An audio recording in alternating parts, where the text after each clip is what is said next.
Your daily dose of sports talk is here. Highlights, interviews, and analysis. From the entertainment capital of the world, SportsWrap with Jason Page starts now. Yes, it does, and thank you for being with us on this busy Tuesday edition of the show with so much to do over the next 60 minutes, and glad to have you along to do it with us. We'll be joined by a lot of friends of the program. Patrick McEnroe will be here at Roland Garros covering the French Open. Dennis Bernstein will be here covering the NHL Stanley Cup Finals in Raleigh, North Carolina. Kurt Helin will be here from Pro Basketball Talk at NBCSports.com covering the NBA Finals in San Antonio. Sam Yarnell will be here as well. We are so grateful to have you with us for the next 60 minutes, a very busy 60 minutes. Some NFL talk with a lot of moves being made that took some people by surprise, maybe some that didn't take you by surprise. On Monday, we'll get into those and what they all mean. I'll talk about that some coming up here in just a couple of moments in the big story as well. Odds and ends, interesting little rift potentially between Stephanie White, the head coach of the Indiana Fever, and their biggest star of the WNBA, Caitlin Clark. We'll get into that. But we start things out as we always do on this Tuesday edition of the show. It's time for the big story. And before we get to the big story, make sure you check out the Daily Wrap. It's courtesy of SportsWrap with Jason Page. We have a daily Substack newsletter for you. If you don't get to watch the show every day, you just want to get up to date on what's going on in sports, we have the Substack newsletter for you. The Daily Wrap, it's called. Subscribe to it today. Just click the QR code. Scan the QR code. The kids will come after me for that one. Scan the QR code below and go and do it. It's great. All right, big story number one. The NBA Finals and the NHL Stanley Cup Final. You could not have a bigger difference in terms of the storylines and how they weave in for each sport. And I think it's fascinating to watch. In the NBA Finals, you have two teams that have really trusted the process. Two teams that have gone about it in different ways, but both with their own process. The Knicks building this thing up over the last few years around Jalen Brunson. A lot of people are go after and get Giannis, go after and get this big free agent, or try to make a play for this guy. They have trusted the process throughout. Made the big change at coach last year after falling in the conference semifinals. They brought in Mike Brown. A lot of people raising eyebrows at that. There were questions throughout the middle of the season about what this team was or what it wasn't. And everything broke right for them in the postseason in terms of the matchups. They're playing their best basketball at the time of the year where you want to be playing your best basketball, and the Knicks find themselves in the NBA Finals. Meanwhile, you've got a Spurs team that came firing out of the gate and sort of, fired their shot across the bow at the basketball world and said, we're not waiting an extra year to try and run this thing. No, we're going to do it now. And throughout the year, they went back and forth. We saw what they did against the Oklahoma City Thunder. And then they had their little lull during the middle of the season. But by the time they got to the playoffs, they were healthy, they were ready to go, and they have played great throughout. And they vanquished the champions. They were able to beat the Oklahoma City Thunder in 7 games, beating them twice on their home floor, Game 1 and Game 7, led by Victor Wembanyama, but helped by so many other guys on this team. The depth on this roster, there is enough of it. It's not Oklahoma City depth, but there's enough of it that it didn't have to be Victor Wembanyama. What would they do in those non-Victor Wembanyama minutes? They were fantastic. They trusted the process. They trusted Mitch Johnson. And now they find themselves in the NBA Finals. So you have two teams, and either way, it's going to be a great story for the NBA, no matter which one winds up winning this NBA Final. It's going to be either Victor, who was the number 1 pick in the league a few years ago, the future face, if not the current face of the league, both here and abroad, or it's going to be the number 1 market in the media for the NBA and for the country in the New York Knicks winning their first title in 53 years. Either way, Adam Silver doesn't lose. All right, to the NHL Stanley Cup Final. And you could not have a more opposite effect here.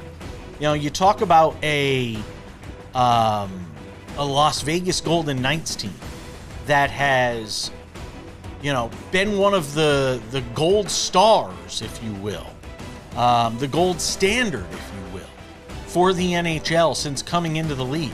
Immediately making the playoffs, almost winning a Stanley Cup early on.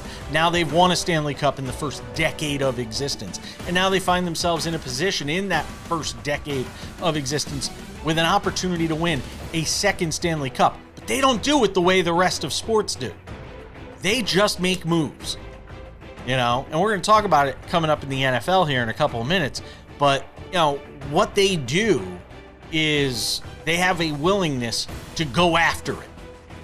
No matter what people think, no matter what public perception may say, they fired their Stanley Cup winning head coach just a couple of weeks before the season ended and brought in a guy who was basically sitting in a broadcast booth or sitting at the the ESPN or TNT, whichever one he was at, broadcast table talking about games.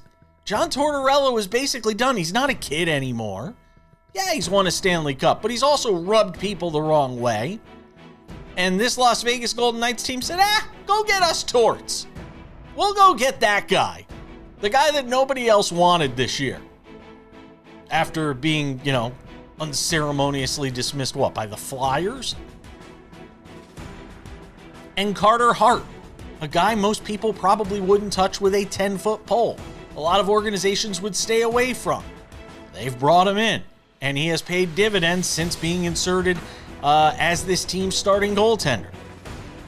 So they've just gone about it a different way. Carolina, they've trusted the process. And again, things breaking right for them in terms of the way the Eastern Conference was laid out for them as far as the playoffs were concerned. And now Carolina finds themselves in a Stanley Cup final again with a chance to win another Stanley Cup, as much as it pains me to say that, because they are my former Hartford Whalers. So these two series, and again, whereas you got San Antonio, former championship team, the Knicks trying to win one for the first time in 53 years, you got two teams that have Stanley Cup experience, that have won Stanley Cups, that have been championship teams. Smaller markets, one of them obviously being the new gold standard for the NHL in the Golden Knights, despite the way they do it. But still, it's going to be a fascinating watch. Both series are going to be fascinating watches. Speaking of that, we're going to talk about it some more coming up. Don't go anywhere.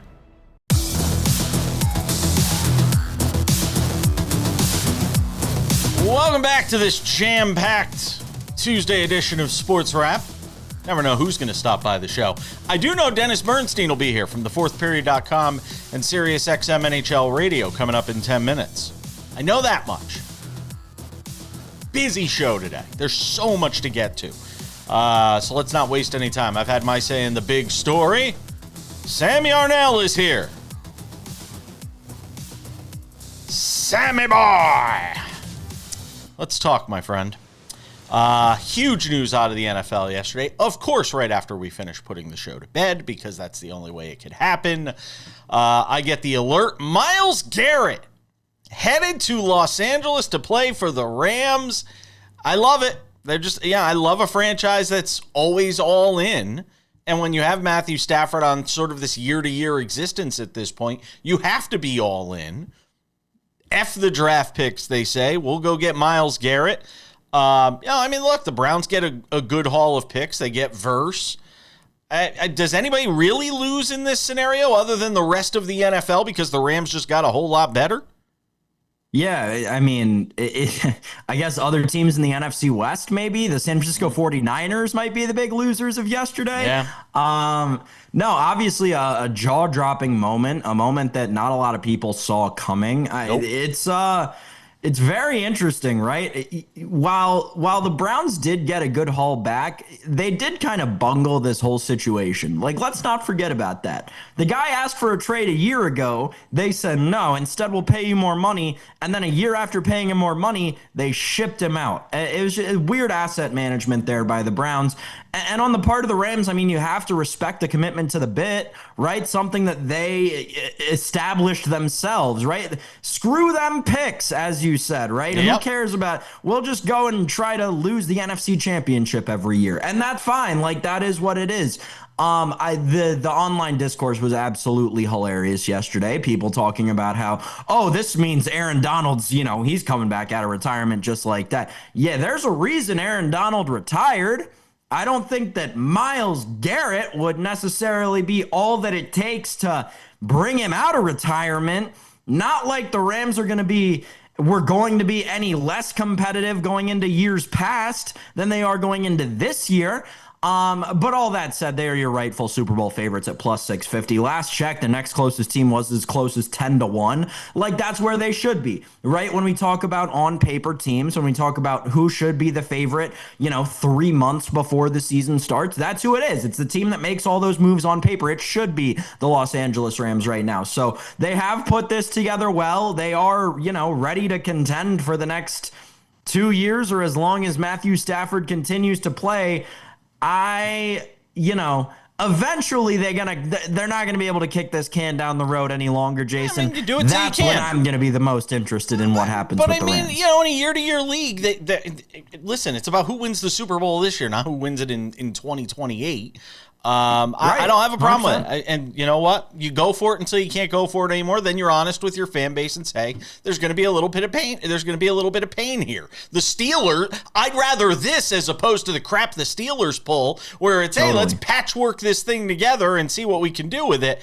I love what the Rams did, and Aaron Donald's not coming out of retirement, by the way. I was just watching the roast of Kevin Hart last night, which I finally got to watch, and he looks very comfortable in his retirement right now. Even The Rock can't get him to work out right now. He looks very comfortable in retirement. A.J. Brown to the Patriots is finally a done deal.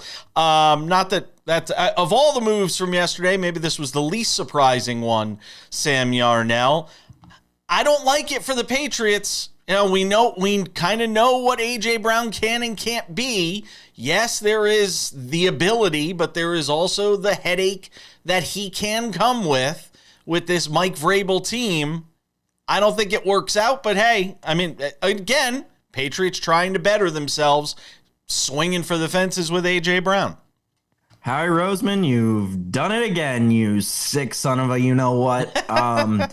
It is crazy. It is actually crazy, Jays. A couple of things. One, that after everything that transpired around A.J. Brown and around that trade and around the coach of the New England Patriots regarding that trade and the reporting that was being done around it,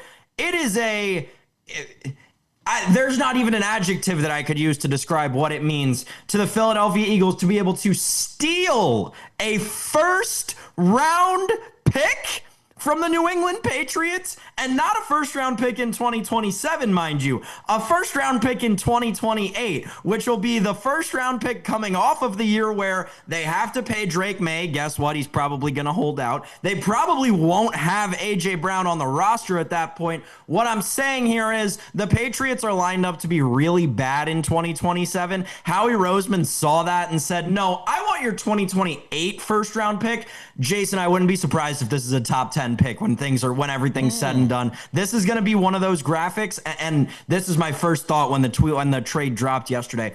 This is going to be one of those graphics that we go back to, one of those things that people quote tweet in 2, 3, 5 years and say, where did everything go wrong for the New England Patriots? It is June 1st, 2026, folks. Pinpoint it on your calendar. Mark that date down, because you're going to look back in 3 years and say, wow, I can't believe that we let that happen. Somebody will be hosting this show in 3 years. I don't know if it'll be me, but somebody will be hosting this show in 3 years. We'll have them put the graphic up. Odell Beckham Jr. to the Giants. Wow.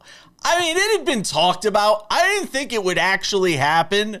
And in concert with some other moves the Giants made, it certainly paints an interesting picture of Big Blue, Sam Yarnell. Man. I got a joke for you about this off the air now, but I certainly can't say that on the air.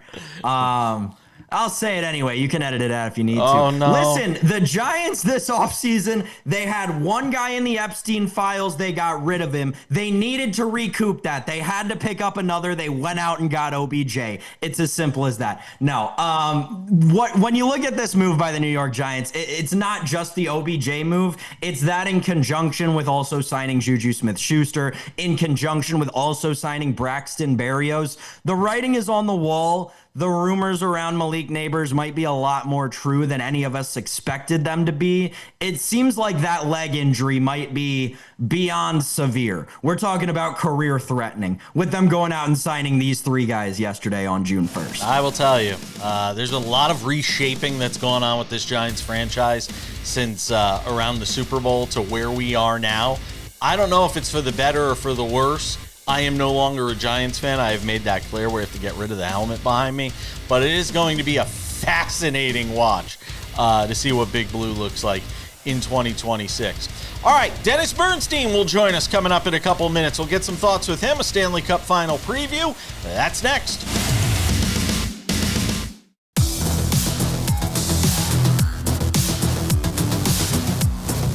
The Stanley Cup Finals get started. I said finals. Oh, boy. The Stanley Cup Final gets started on Tuesday night. Oh, I am in all sorts of trouble starting this conversation that way. With our friend Dennis Bernstein of the fourthperiod.com, SiriusXM NHL Radio. Does a great job there. Even Sam gets to hang out for this one today. I forgot what that's like. I almost forgot how to do a 3-person interview. Well, all right, break it down for me. I mean, how do you handicap this series, Dennis, with a Las Vegas team that nobody expected to be here and a Carolina team that a lot of people did expect to be here? I've been asked this a lot. I can give it to you in 3 words, Jay. Structure versus stars. All right. Carolina has structure. They have goaltending. Vegas has stars who can beat you and control games on any shift, like Marner, like Mark Stone, like Jack Eichel. So I think that's what intrigues me the most, is that you have a star-driven team in Vegas, a team that relies all on structure and 4 lines and 3 pairs in Carolina, and that could make for a very intriguing game.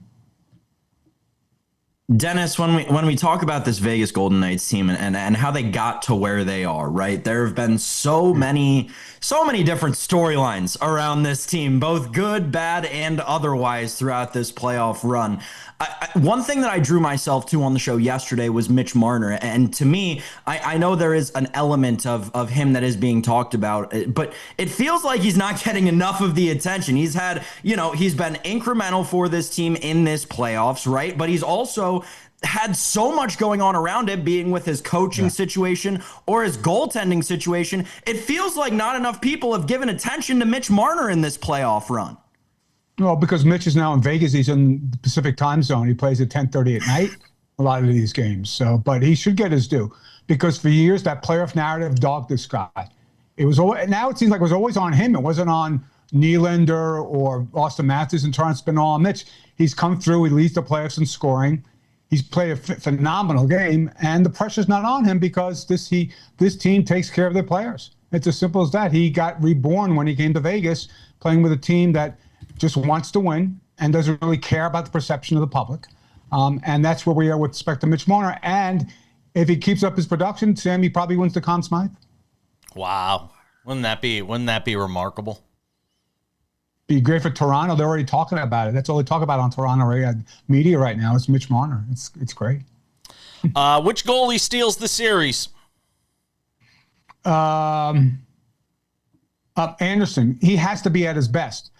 Vegas can get by with Carter Hart being okay, not disastrous, not Stewart, Skinner bad. But Freddie's got to be on point. If he plays mediocre, a lot of that structure and a lot of that process in Carolina depends on great goaltending.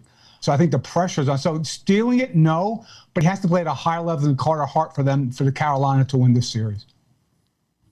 Dennis, on the Carolina side, it does feel like within all of us getting caught up and leading up to the Stanley Cup Final, we have kind of forgotten that Carolina only lost one game this entire playoffs. Does that give you any worries with Carolina as when it comes to dealing with resiliency in this team if they go down, say, 2-0 early in this series?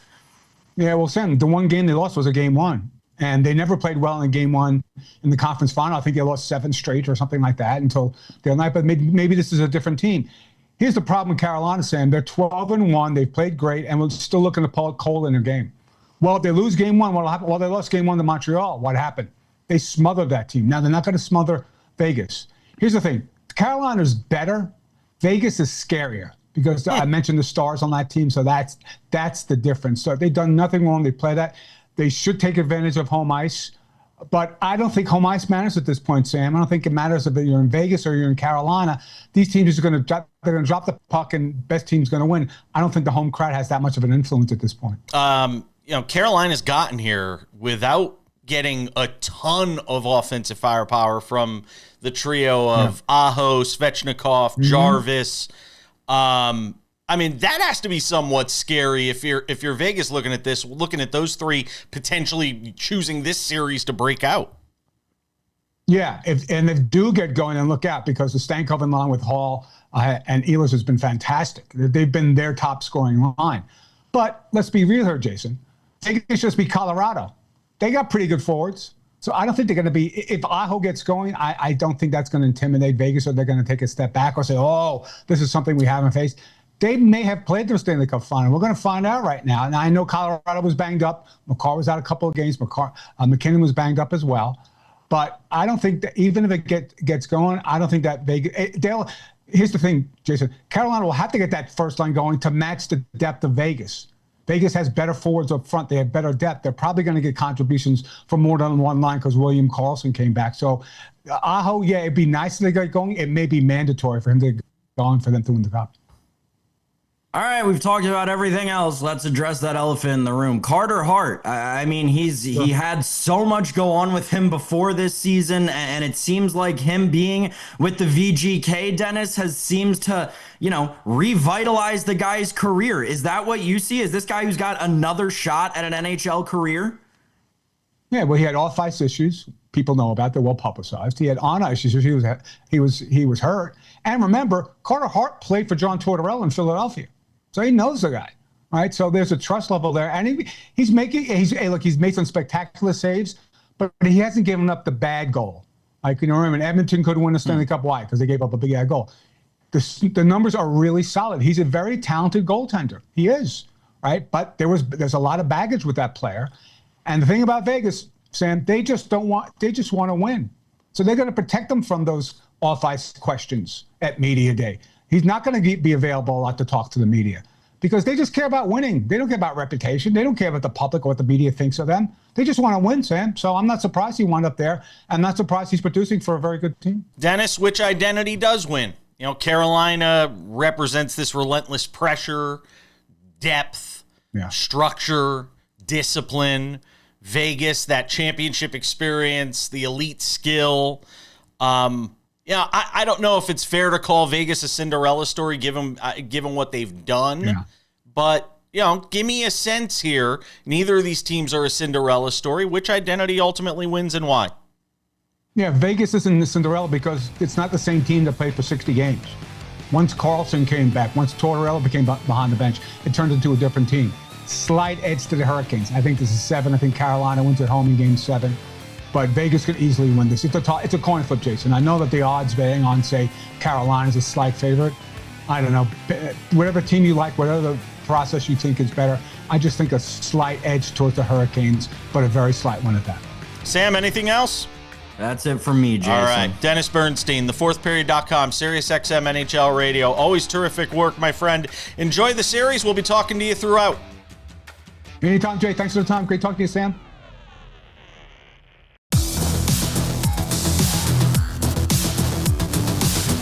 Welcome back to this jam-packed Tuesday edition of SportsWrap. It's one of those days where every guest said yes. Doesn't usually happen that way, Kurt Helin. Pro basketball talk at NBCSports.com's Kurt Helin from San Antonio. So you're just saying I can bail? All right, I'm out. It's been good. Thanks.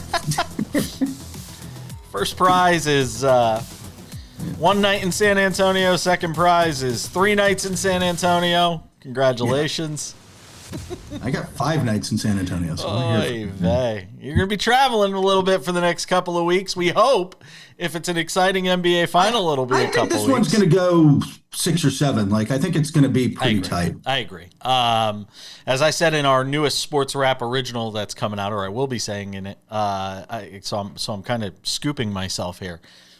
I'll just say I like the Knicks. I won't say in how many games. No, there are a lot of very smart people picking the Knicks. Like, they showed during the season that they have genuine matchup advantages in this. They match up better with the Spurs in some ways than the Thunder do. And it starts with, like, simply not just OG Anunoby, but Jalen Brunson. You've got to beat the Spurs from the mid-range, like, because Wemby's in the paint. Right. And a bit of an issue. And, like, this Knicks are a team that can do that better than most. So, like, that among the things they do well, that is something I think plays to their hands. That and getting some fast break points would be good. When Mitchell Robinson's not on the floor, can Karl Anthony Towns pull Wemby away? That is the entire goal, and you'll see some just Cat at the 5 stuff doing. Although it becomes the Josh Hart thing. Josh Hart is going to have to hit shots in this series like he did in the last one, because I'm sure they will do the Josh Hart trick of Wemby guarding Josh Hart so he can hang near the rim. But, and he had the horrible game 1 in the last series, the Knicks won anyway. But then, and there was a bunch of people like, do we have to think about pulling him? And then he got hot. And so if he's got to have a game or two where he makes you come out and respect him, because that was, look, if you remember game 1 of the Thunder Spurs series, it took Mark Dagnall, 2 minutes to pull Isaiah Hartenstein because he couldn't space the floor out. You have to get Wemby out of the paint. Kurt, which of these two teams has grown more since that NBA Cup final? Ooh. Yeah, I got you. That's a really good question. And it's one of those things where it's one of the reasons I'm hesitant to put every year, frankly, put much stock in regular season games, because playoff basketball is more matchup based. It's a little bit, it's different, but also teams evolve and teams grow. The funny thing is, the tempting thing is to say the Spurs, and they certainly are more battle tested and have grown a lot. But I think they've become a better version of what they were then. I think they've just kind of grown into that. The Knicks, I would say the Knicks only because, I don't want to say they're a different team, but they've really evolved. They have really bought into Mike Brown's system. You're going to see Cat as a kind of hub of the offense at points up high. And it's harder to pull off against the Spurs than it was against the Cavaliers or others. But, like, I think you've seen them evolve into the best version of themselves. And I wasn't sure they'd get here, frankly. Yeah, I may have buried the lead a little bit here. What's going on with Mitchell Robinson? So everybody likes to say he broke his pinky. It turns out it's the 5th metacarpal, which, for all of you non-doctors out there, some of us have had to learn this over the years. That's the bone that connects the little finger to the wrist. It's this bone. Yeah. That's a little different because it's going to be interesting to see what he can and can't do and what he can do in warmups, because it's not one where you can just, like, we'll tape the fingers together, it'll be fine. It's not like you're using him for shooting and handles anyway. If it's in the hand, then catching passes and rebounding become more of an issue. And so we're going to have to see what he can do, because they need his big body out there. Remember, he had 10 offensive rebounds and was an absolute beast in that NBA Cup final. And he was good at pushing around Wemby. Yeah, and you've got, again, back to what we said with Hartenstein, who played, I think, as well as could be asked, right? In that 5 series, you've got to, and you're starting to already see teams start to think, why do you think Ade Mara's jumping up from Michigan's jumping up draft boards at 7-3? You've got to have him. You got to watch teams on the rise like Utah are like, they're not trading Walker Kessler. Mm-hmm. They know they got to have Walker Kessler and Jaren Jackson Jr. to deal with Wemby. Kurt, which star handles the pressure better, Brunson or Wemby? I think it's Brunson, and I think, late in games in certain stretches, I think that differentiating point could really matter in this series when you're talking about two teams that are pretty closely matched. Yeah, and I would say Brunson only in that we've seen him do it so many times, right? Like, he is a clutch player of the year candidate, whatever, and he can get to his spots and hit those shots. And that said, I watched Game 7 in person, and that was a gassed Wemby who found. I mean, it's funny. Mitch Johnson said after the game that he was saved by himself by that fifth foul because it forced him to rest him for a second, and then you got the Luke Cornett block that might have been the play of the game. But Wemby came in at the end of that game with it tight and was phenomenal. Just really on both ends. So he has it in him. I'm going to say Brunson only because we've seen Brunson do it more times. Let me get you on the record here in the final 45 seconds. Who wins and in how many games? It's a cop-out in a way for me. I'm picking Spurs in 6, but that's really because I believe it's either going to be Spurs in 5 or 7. Wow. I'm splitting the difference. You could see 5? I think Knicks in 6 is a real possibility. That's the one I think that's a real possibility, but I think either the Spurs are much better than the Knicks, and the Knicks shooting bubble bursts, and it's 5, or more likely it's 7. But Knicks in 6, it's possible, but I'm going with Spurs in 6, splitting the difference of my 2. So. All right. Kurt Helin, Pro Basketball Talk at NBCSports.com. He'll be joining us throughout the series, joining us in the NBA Weekly. We'll have a couple of bonus questions for him for the YouTube audience. Kurt, always appreciate you, my friend. Thank you.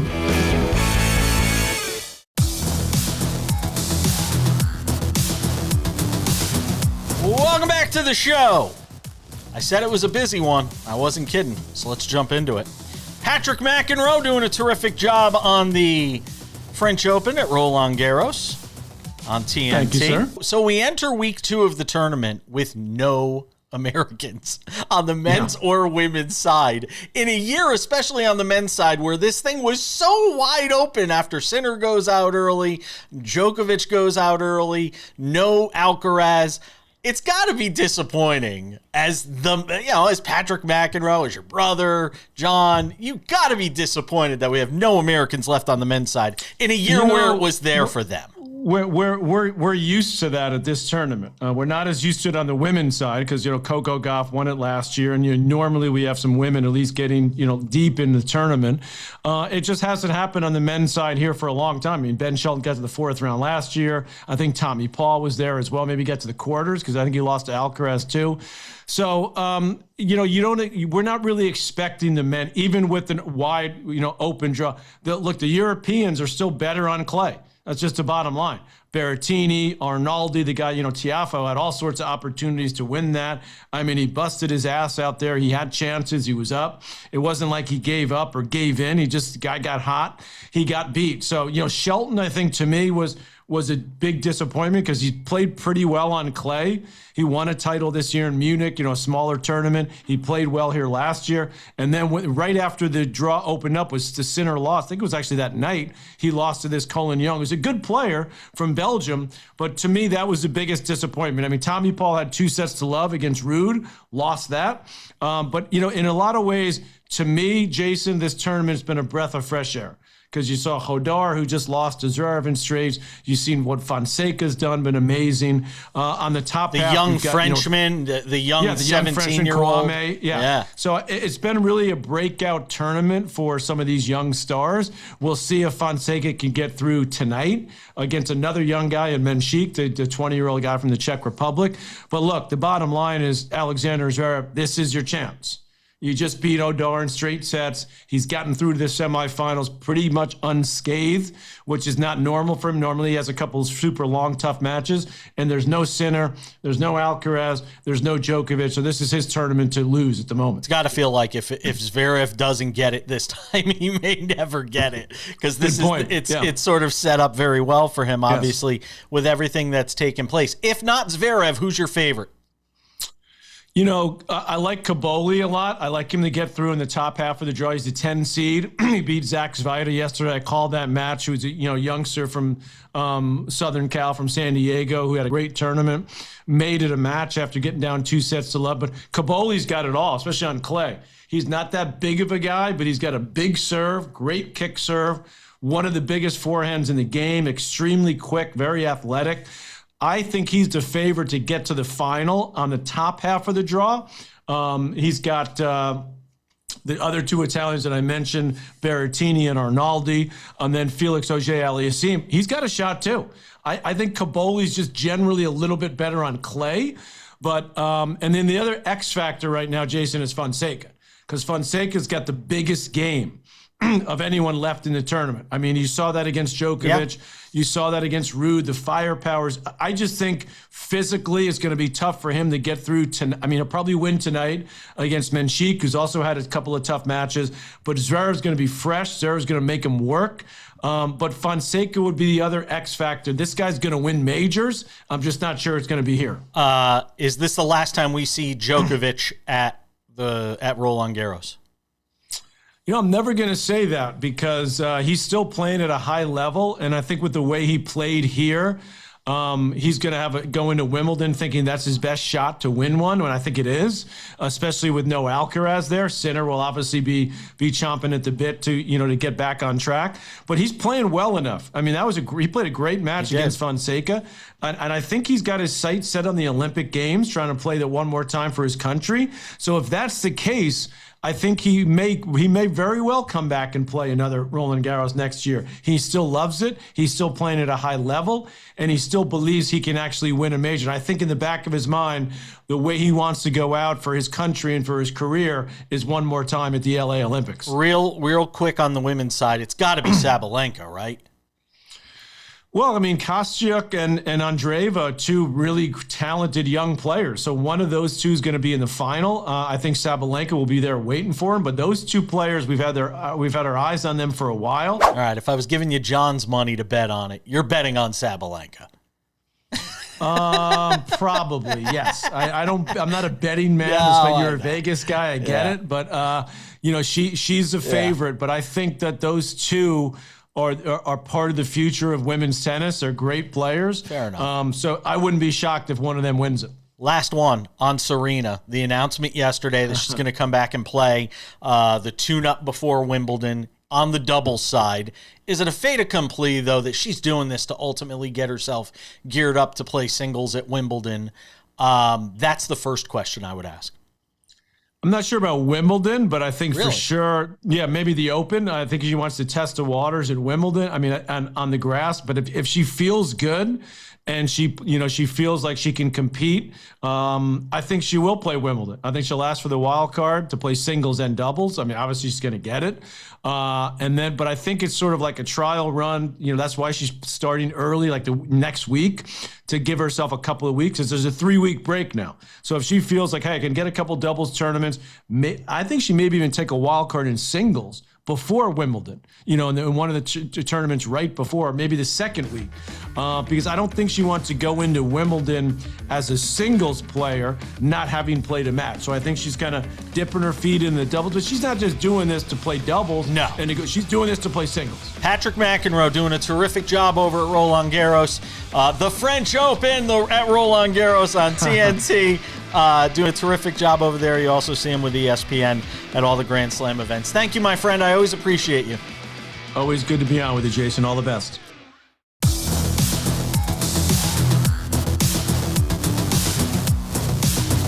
All right, just about time to put the wraps on this baby for a Tuesday.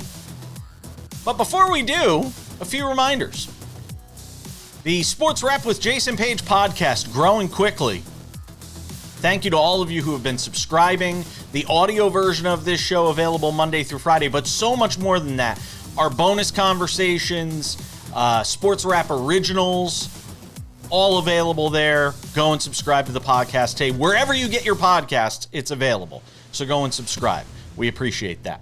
The Sports Wrap with Jason Page YouTube channel is the place to find things, all Sports Wrap with Jason Page. The Monday through Friday TV version of the show, 45 minutes commercial free, waiting there for you early each afternoon. I mentioned Sports Wrap Originals. This is our new series that launched yesterday. We'll have a few of these out every week. They will be originals that are specifically for our YouTube audience. You're going to want to subscribe to our YouTube channel and follow us there, because these are going to be fantastic, I promise you. Sports Wrap Originals, our very first one, on the 5 players that will make the biggest impact in the NBA Finals go and subscribe to the YouTube channel. SportsWrap Shorts also available there. 1 to 3 minute long vertical videos when news breaks. We can't get it all into the TV show. We jump in there and do that as well. The Sports Wrap with Jason Page YouTube channel. Subscribe today. All right, lots to get to in odds and ends. So without any further delay, here it is, ladies and gentlemen. It's time for some odds and ends. Odds and ends, Sam Yarnell, Caitlin Clark, and Stephanie White. Bit of a tiff between the two. Clark trying to play it off, saying it's just coaching. I'll tell you, if this was the year they sort of got everything on track in Indiana and Caitlin Clark's career got back on track, whether it be through health or team aspirations and where the team goes, it certainly isn't shaping up that way, is it? No, this is weird. It's, yeah, I'm gonna write it off to early season. Everyone's still getting accustomed to everything. Maybe some weird coaching strategy going on there. I don't know. I'm not gonna overreact to it yet, but the radar's going up. Could be trouble. It is for me. I think there is trouble. You know, between the narratives being shaped around Caitlin Clark by people in the media, this disdain that still seems to exist for her from certain corners of our sports zeitgeist, to, you know, these things with now she's going to become the coach killer. You know, is that the next thing when Stephanie White gets canned in favor of Caitlin Clark? Because Caitlin Clark's the one that puts fans in the seats, not Stephanie White. You know, I don't like the way this is headed. You know, look at the way Caitlin Clark is being shaped in year 3 and the way Paige Beckers is being shaped in year 2. The trajectory and sort of the differing directions of those two biggest stars of the game right now couldn't be more different, Sam. Well, and I'll tell you who's getting off so easy in all of this is the New York Liberty. Yeah. The New York Liberty are a game over 500 right now after being the clear-cut title favorites and like the best team in the league. And New York Liberty got to turn things around. And that was talking WNBA. Yeah, and congratulations to the WNBA. You got like 3 minutes in the show today. Odds and ends, Sam Yarnell. Russell Wilson, the end of his NFL playing career. Or will somebody be able to lure him out of that CBS broadcast booth if somebody gets hurt during the season? Is this really it for Russell Wilson? So, true story here. Someone broke this news to me yesterday verbally, and when they said Russell Wilson is going to the broadcast booth, I originally heard Russell Westbrook is going to the broadcast booth, because I think Russell Westbrook would be about 10 times better, and he would still be bad than Russell Wilson at being on TV. This is gonna be awful. I don't think anyone's gonna have to lure him out of the TV studio. I think the executive producer might come in and give him the boot himself. This is gonna be bad. We've talked about Russell Wilson to the broadcast booth before.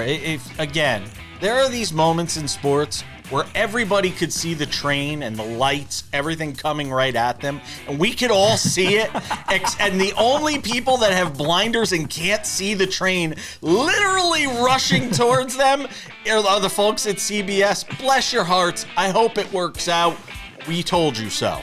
Odds and ends, Bruce Meyer firing a salvo at the folks at MLB, talking about the first deal that was sort of put on the table by Rob Manfred and company, and this is not a good sign for what's to come for these negotiations between the MLBPA and Major League Baseball. Quote, I thought they would try harder to make it look good, Meyer added while on a video conference with the media Monday, and they didn't even do that.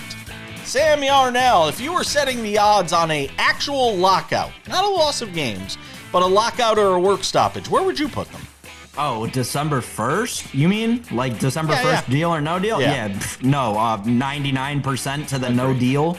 Yeah, it feels like, and I just want people to understand, Bruce Meyer is doing way more damage than good to all of this negotiation. Bruce Meyer, a guy who is very, very, very familiar with labor negotiations as it pertains to Major League Baseball. Bruce Meyer, a guy who at this point is just embarrassing not only himself, but also the players union by going out and saying things like this. It is absolutely ridiculous for Bruce Meyer to assume that the general public, like you and I, Jason, are stupid enough to believe the things that he's putting out into the media. It is just deplorable, the things that Bruce Meyer's doing to this whole situation. Bruce Meyer, clearly a Howie Mandel doppelganger as well. It's going to do it for us on the show. Thank you to Dennis Bernstein. Thanks to Kurt Helin. Patrick McEnroe, maybe? I don't know. That does it for us. We'll see you tomorrow.